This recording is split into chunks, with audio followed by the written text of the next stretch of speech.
ఈరోజు కొరకై ఏర్పాటు చేయబడిన దైవవాక్యము తెస్సలోనీయులకు రాసిన మొదటి పత్రిక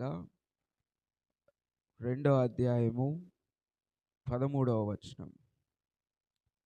ఆ హేతువు చేతను మీరు దేవుని గూర్చిన వర్తమాన వాక్యము మా వలన అంగీకరించినప్పుడు మనుషుల వాక్యమని ఎంచక అది నిజముగా ఉన్నట్టు దేవుని వాక్యమని దానిని అంగీకరించితిరి గనుక మేమును మానక దేవునికి కృతజ్ఞతాస్తుతులు చెల్లించుచున్నాము.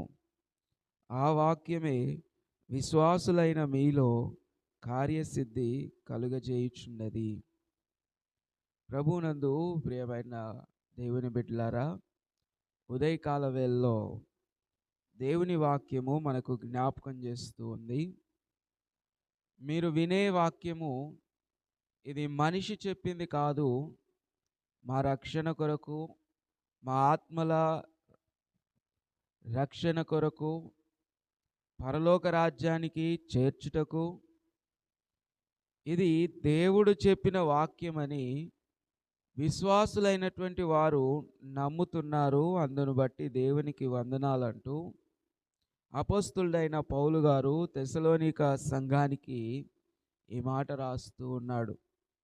పౌలు భక్తుడు ఏ రోజు వాక్యం చెప్పినా అవును కదా, ఇది దేవుడు చెబుతున్న మాట కదా, దేవుని మాటను వెంబడించాలి కదా అని ఆలోచన చేస్తున్న సందర్భాన్ని చెబుతూ ఒక మాట పౌలు భక్తుడు అంటూ ఉన్నారు. ఆ వాక్యమే విశ్వాసులైన మీలో కార్యసిద్ధి కలుగజేయుచున్నది.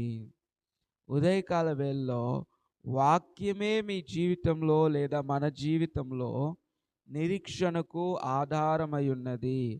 వాక్యమే మన విశ్వాసాన్ని నిలబెట్టేదై ఉన్నది.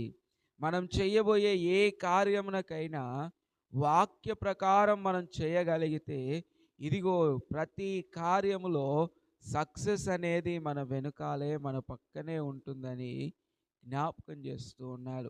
మనం చేసే పని జరుగుతుంది, విజయం కలుగుతుంది, కార్యాభివృద్ధి కార్యసిద్ధి కలుగుతుందని ఇదిగో దేవుని వాక్యము తెలియపరుస్తుంది. కాబట్టి విన్న వాక్యాన్ని బట్టి మనం నడుచుకోవాలి.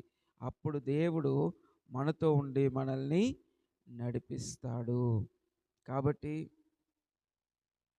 మనము జ్ఞాపకం చేసుకొని దేవుని సన్నిధానములో దేవుని గూర్చిన వర్తమాన వాక్యము ఎప్పుడు మనకు వినపడ్డా